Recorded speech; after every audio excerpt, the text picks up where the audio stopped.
Hello dear students, आशीर्वाद IAS के YouTube channel पर आप सभी का हार्दिक स्वागत और अभिनंदन करता हूं। मैं अंजनी कुमार शुक्ला आज एक बहुत ही इम्पॉर्टेंट टॉपिक को लेकर के आपके साथ शेयर करना चाहता हूं। क्योंकि ये टॉपिक ऐसा है जिसने पूरी दुनिया में तहलका मचा रखा है। आप जानते हैं यूएस प्रेसिडेंट के द्वारा लिए गए डिसीजन कहीं ना कहीं दुनिया को चौंका रहे हैं और कब वो यू टर्न ले लेते हैं ये भी पता नहीं चलता है। तो चलिए, दुनिया की जो सुपर पावर है उसका प्रेसिडेंट ने जो डिसीजन लिया है उस बात को लेकर के हम आप डिस्कस करते हैं। और वो डिसीजन संबंधित है किससे? H1B visa policy. H1B visa policy ये एक ऐसी पॉलिसी है जो यूएस के लिए कहीं ना कहीं बहुत ही ज़्यादा सुपर ब्रेन को दुनिया के अन्य देशों से यूएस में आने का न्योता देती है। वर्ष 1990 में जॉर्ज डब्ल्यू बुश ने इस पॉलिसी को शुरू किया था इमिग्रेशन एंड नेशनैलिटी एक्ट के अंतर्गत। ध्यान रखिएगा किस एक्ट के अंतर्गत? तो यहां पे इमिग्रेशन एंड नेशनैलिटी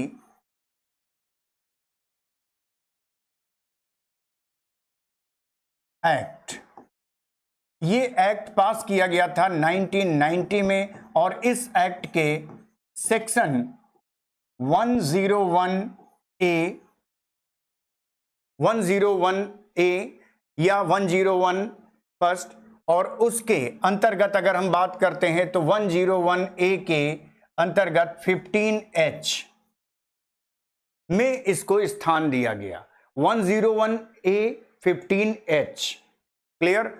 तो इमिग्रेशन एंड नेशनैलिटी एक्ट 1990 जो कि जॉर्ज एस डब्ल्यू बुश के अंतर्गत 1990 में शुरू किया गया और उसके सेक्शन 101A 9 और 15H के अंतर्गत इसकी शुरुआत की गई। इस वीज़ा को शुरू करने के पीछे यूएस का लक्ष्य क्या था कि दुनिया का जो टॉप ब्रेन है हम उसको अपने कंट्री की ओर आकर्षित करेंगे जो अमेरिका को एक महान देश बनाने में सहयोग देगा, अमेरिका की इकोनॉमी को बूस्ट करेगा। ऐसा हो भी रहा था, ज़बरदस्त तरीके से यूएस इकोनॉमी आगे बढ़ रही थी। लेकिन अभी हालिया डिसीजन में अगर बात करते हैं तो हालिया के डिसीजन में जो डोनाल्ड ट्रंप जी ने क्या किया, एक बहुत ही महत्वपूर्ण डिसीजन उन्होंने ले लिया। क्यों? क्योंकि उनका मानना है great America, make America great America का जो मिशन लेकर के चले, उस मिशन के अंतर्गत कहीं ऐसा ना हो कि जो उन्होंने निर्णय लिया है H1B वीज़ा पर $1 लाख की जो फीस उन्होंने निर्धारित की है, कहीं ऐसा ना हो ये अमेरिका के द्वारा, वहाँ के राष्ट्रपति के द्वारा अमेरिका की ही इकोनॉमी पर चलाई गई एक कुल्हाड़ी साबित हो जाए जो अमेरिकन इकोनॉमी को काफ़ी नुकसान पहुंचा दे और दुनिया के अन्य देशों के लिए शुरुआती स्तर पर भले ही आपदा साबित हो लेकिन बाद में अवसर में बदल जाए। तो चलिए इसी का विश्लेषण करते हैं हम लोग आज की इस इम्पोर्टेंट सेशन में। यहाँ पे आप जानते हैं ये वीज़ा जो जारी किया जाता है ये स्टेम को जारी किया जाता है। स्टेम किसे कहते हैं? एस मतलब साइंटिस्ट यानी साइंस के क्षेत्र से जुड़े हुए लोग, टी मतलब टेक्नोलॉजी के क्षेत्र से जुड़े हुए लोग, ई मतलब इंजीनियरिंग के क्षेत्र से जुड़े हुए लोग और एम का मतलब मैथमेटिशियन। इनके लिए ये वीज़ा जारी किया जाता है। यानी स्टेम से संबंधित जो प्रोफेशनल्स हैं उनके लिए visa immigration and nationality act 1990 के अंतर्गत सेक्शन 101A 15H के द्वारा ये वीज़ा जारी किया जाता है। इस वीज़ा के द्वारा वहाँ की कंपनियां दुनिया के टॉप ब्रेन को अपने यहाँ बुलाती हैं और इस वीज़ा की फीस 21 सितंबर 2025 से पहले जो निर्धारित की गई थी वो 2000 से लेकर के $5000 के आसपास रखी गई थी, जिसके अंतर्गत वो कंपनियां यूएस गवर्नमेंट को ये फीस पे करके दुनिया का टॉप ब्रेन अपने कंट्री में बुलाती थी और वहाँ पर उनको लो कॉस्ट वर्कर के रूप में रखती थी। क्यों? क्योंकि एक अमेरिकी को रोजगार देने में उनको काफ़ी ज़्यादा पेमेंट करना पड़ता, वहीं दुनिया के अन्य देशों के लोगों को जब वो वहाँ पे रोजगार का अवसर देती हैं तो उससे काफ़ी कम, एक यूएस वर्कर के रूप में वहाँ से काफ़ी कम रेट पर वो दुनिया के अन्य देशों के टॉप ब्रेन को अपने यहाँ जॉब पर रखती हैं। अमेरिका की कंपनी अमेजन कहीं ना कहीं इसमें बहुत आगे जाती है। और आप ये ध्यान रखिएगा, ये वीज़ा किस तरीके से यूएस इकोनॉमी के लिए फायदेमंद है, जिसको आप एक पिक्चर से समझिए। ये है सत्य नडेला, सीईओ ऑफ माइक्रोसॉफ्ट, और इनको आज विश्व का कोई भी व्यक्ति ऐसा नहीं होगा जो नहीं जानता है। टेस्ला के founder Elon Musk, Rajeev Jain GOG partners chairman, और यहाँ एंड्रयू एनजी गूगल ब्रेन को founder, Eric Yuan Zoom CEO founder हैं, और Jeff Skoll eBay former president. ये सब वो लोग हैं जो H1B वीजा पॉलिसी के अंतर्गत अमेरिका आए, और आज अमेरिका की इकोनॉमी में इनका क्या योगदान है ये ना आपसे छिपा है और ना हमसे छिपा है। जबरदस्त तरीके से यूएस इकोनॉमी को बढ़ावा देने में ये लोग सपोर्ट करते हैं। ये यूएस के अंतर्गत काम करने वाली कुछ कंपनियां हैं, हमारे देश की भी 7 से 8 कंपनियां जिन्होंने यूएस में अपने आप को स्टेबल किया, और भारत का टॉप ब्रेन वो वहां बुला करके और उनको रोजगार देती हैं, जो कहीं ना कहीं हमारी कंपनियों के लिए एक टॉप ब्रेन की उपलब्धि वहां पर साबित होता है, और वहां पर वो अपने आप को बढ़ावा देती है। यहाँ अगर हम बात करते हैं तो ये वो कंपनियों की लिस्ट है। इसके बाद अगर हम बात करें इसके एडवांटेज क्या हैं, तो उससे पहले हम ये जान लेते हैं कि यूएस इकोनॉमी में 1990 से लेकर 2025 के बीच लगभग $4.5 लाख का यहाँ पर जो टैक्स, इनकम टैक्स जमा किया वो H1B वीजा होल्डर ने जमा किया। यूएस में जो स्टार्टअप्स हैं उन स्टार्टअप्स में 25% स्टार्टअप्स ये H1B वीजा होल्डर्स के द्वारा इस्टेब्लिश किए गए, जो यूएस में एम्प्लॉयमेंट को जनरेट करने में बहुत ज़्यादा बढ़ावा देता है। अब डोनाल्ड ट्रंप ने यहाँ पे क्या किया, $1 लाख फीस रख दी। उससे पहले आप ये जान लीजिए, जो यूएस में नोबेल प्राइज जिन लोगों को मिला उनमें 26% नोबेल प्राइज पाने वाले H1B वीजा होल्डर हैं। अब आप यूं समझिए कि अगर वो $1 लाख की फीस निर्धारित कर दिए हैं, जो कि 21 सितंबर 2025 से लागू होगी, तो वैसी सिचुएशन में आप इस बात को समझिए कि अब वहां पर कंपनियों के लिए नॉन अमेरिकन टॉप ब्रेन को बुला करके और उनको रोजगार देने में अब उनकी लागत क्या हो जाएगी, बढ़ जाएगी, जिसके कारण वो कंपनियां अमेरिका के बजाय दुनिया के किसी अन्य देश को एक नए विकल्प के रूप में देखेंगी। इससे क्या होगा, जो हमारे यहां से ब्रेन ड्रेन होता है, क्योंकि पूरी दुनिया में अगर बात करें तो टॉप ब्रेन 30% के आसपास भारत का और 32.5% के आसपास का टॉप ब्रेन जो है वो चाइना का है। यानी साउथ एशिया में अगर बात करते हैं तो लगभग 62.5% टॉप ब्रेन ये केवल भारत और चाइना का है। बस फर्क इतना है माय डियर, चाइना का जो ब्रेन है वो चाइना में ज़्यादातर रुकता है, जो चाइना की इकोनॉमी को बढ़ावा देने में सहयोग करता है, और भारत का जो ब्रेन है वो ब्रेन ड्रेन हो जाता है दुनिया के अन्य देशों में, जो भारत में प्रिपेयर होता है, भारत में तैयार होता है और जाके बनाता किसी और कंट्री को है, कहीं ना कहीं कुछ ज़्यादा पैसे मिलने के कारण। लेकिन वो वहाँ की इकोनॉमी के हिसाब से अगर देखें तो वो पैसे काफ़ी कम होते हैं, जिससे कंपनियां एक तरीके से उनका अगर देखा जाए तो कहीं ना कहीं कम पैसे में उनका यूज करती हैं। अब ये वीजा पॉलिसी आने से कंपनियां भी अमेरिका की जगह किसी दूसरे देश में शिफ्ट होने का प्लान बनाएंगी, और हमारा जो ब्रेन ड्रेन हुआ है, हमारे देश का जो ब्रेन ड्रेन हुआ है वो रिवर्स ब्रेन ड्रेन के रूप में वापस अपने कंट्री में आ सकता है। और अपने कंट्री में आ सकता है तो हम नया गूगल, माइक्रोसॉफ्ट, फेसबुक, हम यहाँ पे इंस्टा, यूट्यूब, इस तरीके की तमाम ऐसी कंपनियाँ अपने देश में खड़ी कर सकते हैं, बशर्ते सरकार इसके लिए एक अनुकूल इंफ्रास्ट्रक्चर का निर्माण करे और हमारा जो सुपर ब्रेन है उसको अमेरिका से रिवर्स कराने का प्रयास करे और उनको वो सारी सुविधाएं दे जो सुविधाएं वो अमेरिका में पाते थे, उससे बढ़ के उनको इंडिया में सुविधाएं दी जाएं। इससे क्या होगा, इंडिया की इकोनॉमी तेजी के साथ नए नए स्टार्टअप्स यहाँ पे डेवलप होने लगेंगे, नए नए एम्प्लॉयमेंट जनरेट होने लगेंगे। जब नए नए एम्प्लॉयमेंट जनरेट होंगे, नए नए स्टार्टअप्स डेवलप होंगे, तो उससे क्या होगा, लोगों की इनकम बढ़ेगी, रोजगार बढ़ेंगे, स्टैंडर्ड ऑफ लिविंग बढ़ेगा, देश का इंफ्रास्ट्रक्चर डेवलप होगा, नेशनल इनकम बढ़ेगी, पर कैपिटा इनकम बढ़ेगी और देश की इकोनॉमी तेजी से ग्रोथ की ओर आगे बढ़ेगी। वहीं यूएस इकोनॉमी का इसको जस्ट इनवर्स उनको इसका सामना करना पड़ेगा, जिसके अंतर्गत यूएस इकोनॉमी डाउन होना शुरू हो जाएगी। हमारे यहाँ निवेश बढ़ेगा और हमारा जो ये सुपर ब्रेन है जो दुनिया के अन्य देशों को बिल्डअप कर रहा है, ये इंडिया को बिल्डअप करने में सहयोग करेगा। इसको आप इस तरीके से समझिए कि यहाँ पे रेमिटेंसेस, दुनिया के अलग अलग देशों में काम करने वाले लोग जो होते हैं, अगर वो 182 डेज से ज्यादा उन देशों में रुक जाते हैं तो वो नॉन रेजिडेंट इंडियंस कहलाते हैं, अगर वो इंडिया के हैं। ऐसे एनआरआईज, अमेरिका में जो काम करने वाले भारतीय हैं, वो जो भारत पैसा भेजते हैं उसको रेमिटेंस कहा जाता है, और वो जो पैसा भेजते हैं वो हमारे विदेशी मुद्रा भंडार में जुड़ता है, जिसके द्वारा हमारा विदेशी मुद्रा भंडार क्या होता है, बढ़ता है। यहाँ पर प्रौद्योगिकी हस्तांतरण और ज्ञान साझाकरण, technology transfer and knowledge sharing, इसके अंतर्गत बात करें, अमेरिका में काम करते हुए भारतीय पेशेवर जो हैं वो अत्याधुनिक तकनीक और वैश्विक कार्य संस्कृति के बारे में जानते हैं, सीखते हैं। जब वे भारत लौटते हैं तो वो इस ज्ञान को भारतीय कंपनियों और स्टार्टअप्स में यूज करते हैं, और जिससे क्या होगा, देश में इनोवेशन एंड डेवलपमेंट को बढ़ावा मिलेगा। यानी ये जो हमारा ब्रेन जो हमारे देश से ड्रेन हुआ, ये अगर रिवर्स ब्रेन ड्रेन के रूप में इंडिया आ जाए तो हम साइंस और टेक्नोलॉजी की फील्ड में इनकी मदद से बहुत आगे निकल सकते हैं और भारत को अमेरिका से भी आगे बढ़ावा दे सकते हैं। और हमारे यशस्वी प्रधानमंत्री जी का जो सपना है कि वर्ष 2047 तक भारत को एक विकसित राष्ट्र बनाना है, वो सपना कहीं ना कहीं हम बहुत ही अच्छे तरीके से पूरा कर पाने में सक्षम हो सकते हैं।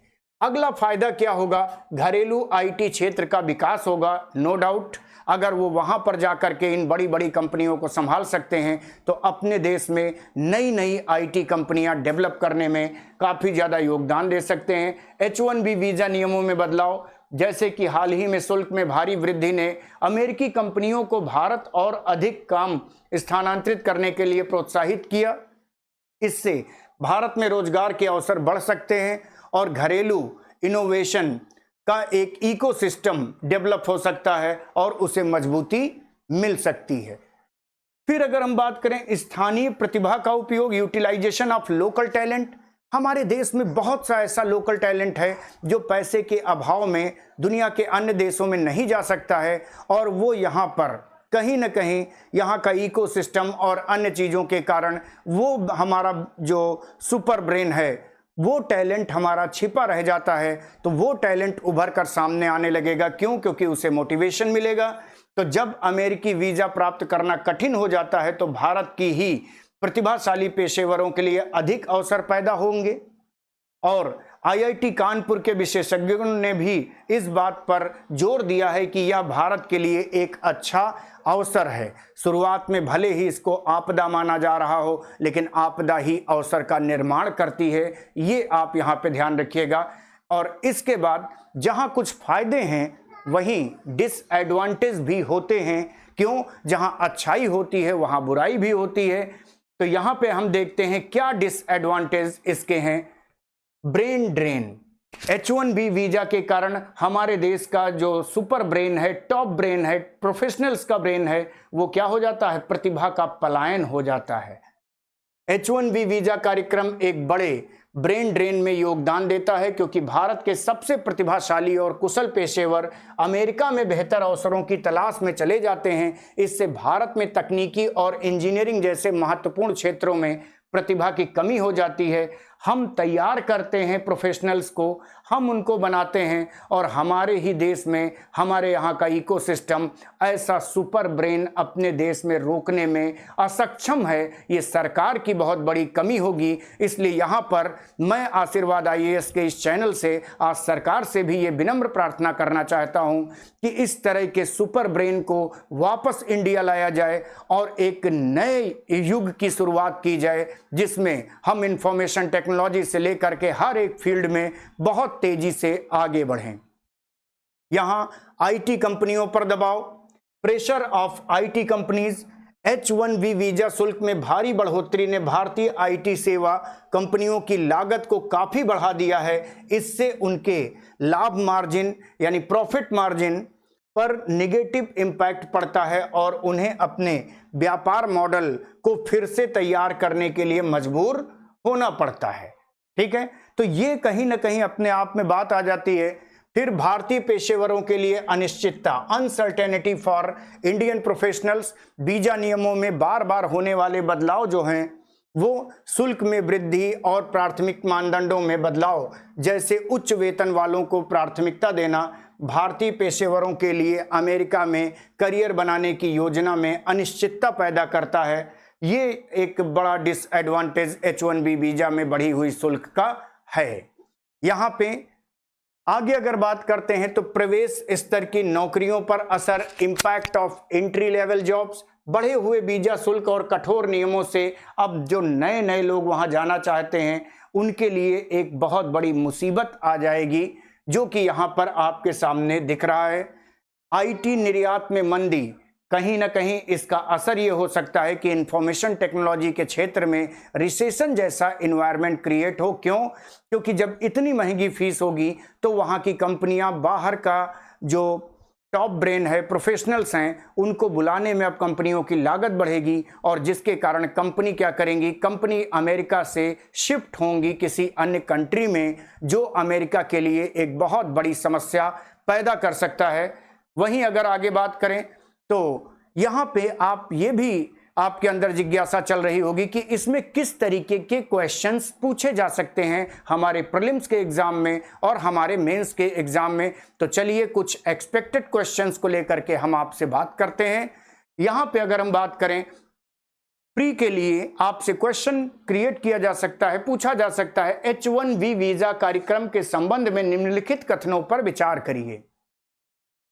पहला कह रहा है कथन, यह एक गैर अप्रवासी वीजा है जो अमेरिकी कंपनियों को विशेषज्ञता वाले पेशों में विदेशी कर्मचारियों को नियुक्त करने की अनुमति देता है। दूसरा कहता है, वीजा की अवधि आमतौर पर 3 साल की होती है और इसे अधिकतम 6 साल तक के लिए बढ़ाया जा सकता है, यानी नेक्स्ट 3 ईयर एक्सटेंड किया जा सकता है। हर वित्तीय वर्ष में नए H1B वीजा की संख्या पर कोई सीमा नहीं है। कोई सीमा इसलिए नहीं है क्यों? क्योंकि अगर बात करें वर्ष 2024 में लगभग 4 लाख से ज्यादा लोग H1B वीजा के अंतर्गत यूएस गए। ऊपर दिए गए कथनों में से कौन सा या से सही हैं? तो क्या इसमें से सही जवाब होगा? अभी मैंने एक्सप्लेन किया ही था और आपके सामने ये आंसर ऑप्शन के रूप में है केवल एक और दो, केवल 2 और 3, 2 3, 1 2 और 3। तो करेक्ट आंसर स्टूडेंट्स क्या होगा? करेक्ट आंसर होगा फर्स्ट एंड सेकंड। और यहां पर अगर बात करते हैं तो 1 और 2। नेक्स्ट क्वेश्चन क्या हो सकता है? हाल ही में चर्चा में रहे H1B वीजा शुल्क में वृद्धि का भारत पर क्या प्रभाव हो सकता है? पहला ऑप्शन या कथन ये है, भारतीय आईटी कंपनियों के परिचालन लागत में वृद्धि हो सकती है जो वहां पे है। दूसरा, अमेरिका में काम करने वाले भारतीय पेशेवरों के लिए चुनौतियां बढ़ सकती हैं, बिल्कुल बढ़ेंगी। तीसरा, इससे भारतीय आईटी कंपनियों को भारत में ही अधिक परियोजनाएं स्थानांतरित करने के लिए प्रोत्साहन मिलेगा। एब्सोल्युटली मिलेगा। मैं बता रहा हूं, यही सबसे बड़ा अवसर है जो हमारे अंतर्गत हमारे कंट्री को make in India and made in India का सपना पूरा करते हुए 2047 तक देश को पूरी तरीके से आत्मनिर्भर बनाते हुए विकसित राष्ट्र के रूप में कहीं ना कहीं बनाया जा सकता है। तो यहां पे अगर हम बात करें तो ये तीनों ही सही है, फर्स्ट, सेकंड एंड थर्ड। अब हम देखते हैं डियर स्टूडेंट्स कि मेंस का किस तरीके से क्वेश्चन यहां पे डिजाइन किया जा सकता है। तो आपके सामने ये क्वेश्चन मेंस के लिए हमने निकाला है। हाल ही में अमेरिकी H1B वीजा नियमों में बदलाव ने भारतीय इंफॉर्मेशन टेक्नोलॉजी उद्योग के लिए नई चुनौतियां खड़ी की हैं। इन चुनौतियों का विश्लेषण करें और यह भी चर्चा करें कि भारतीय कंपनियों ने इनका सामना करने के लिए क्या रणनीतियां अपनाई हैं। 200 वर्ड्स में स्टूडेंट्स इसको आपको लिखना है। जो मैंने डिस्कशन किया उस डिस्कशन के अकॉर्डिंग आपको यहां पर 200 वर्ड्स में इसके बारे में लिखना है कि कैसे इंडियन कंपनीज को क्या बेनिफिट हो सकता है, क्या हमारे लिए चैलेंजेज होंगे, किस तरीके से हम H1B वीजा पॉलिसी को देखते हैं। तो ये चीज़ यहाँ पे आपको ध्यान में रखनी है और आप इसका जवाब लिखिएगा और कमेंट में हमें बताइएगा। आप उसकी फोटो खींच करके कमेंट में भेजिएगा, जिसके आधार पर हम ये देखते हैं कि आपने क्या समझा और किस तरीके से उसका जवाब लिखा। अब आपके सामने मेंस का मैं दूसरा क्वेश्चन दिखाता हूं।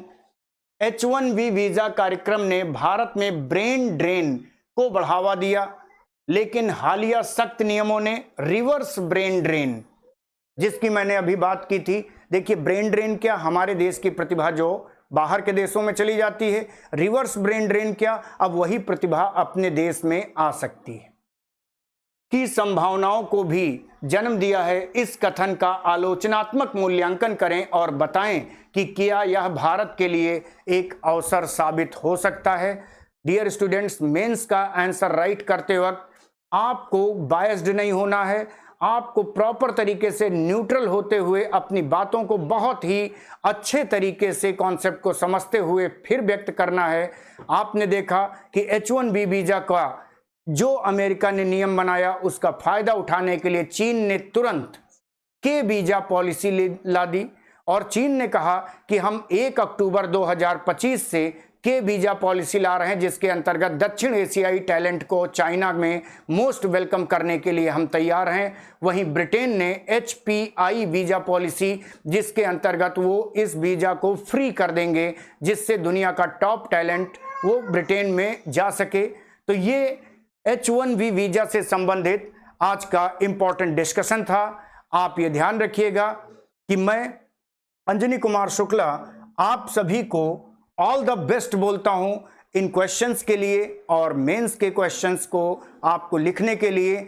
अगर आपको ये वीडियोस अच्छा लगा हो तो आशीर्वाद IAS के इस YouTube प्लेटफॉर्म को, जो हम लोगों का एक इनिशियल प्रोग्राम के अंतर्गत हम इसको आगे बढ़ाते हैं, आप इसको लाइक करिए, शेयर करिए और सब्सक्राइब करिए, जिससे हमें एक मोटिवेशन मिले और आपके जो भी सुझाव हों उन सुझावों को आप हमें बताइए।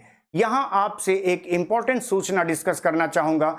बहुत से लोगों का फ़ोन आया और उन्होंने कहा कि भाई GST कहाँ कम हो गया, GST तो कहीं कम ही नहीं हुआ।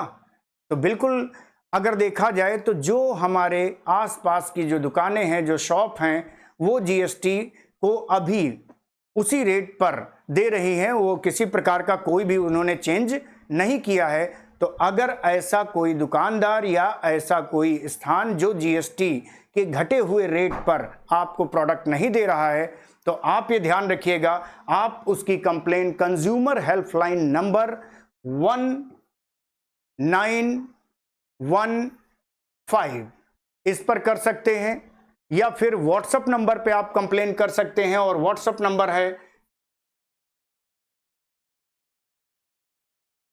1915 88,1915 ये व्हाट्सएप नंबर है और ये कंज्यूमर हेल्पलाइन नंबर है। वहीं अगर आप पोर्टल पे जाके शिकायत करना चाहते हैं तो consumerhelpline.government.in पे आप शिकायत कर सकते हैं और अपने आसपास गली मोहल्ले के जो दुकानदार हैं उनको मोटिवेट करें कि वो घटे हुए रेट पर अब प्रोडक्ट को देने की आदत डाल लें। आपको यहीं पर आशीर्वाद IAS के इस चैनल से मैं आप सभी को धन्यवाद कहना चाहता हूं और इस वीडियो को यहीं पे समाप्त करता हूं। बहुत बहुत धन्यवाद।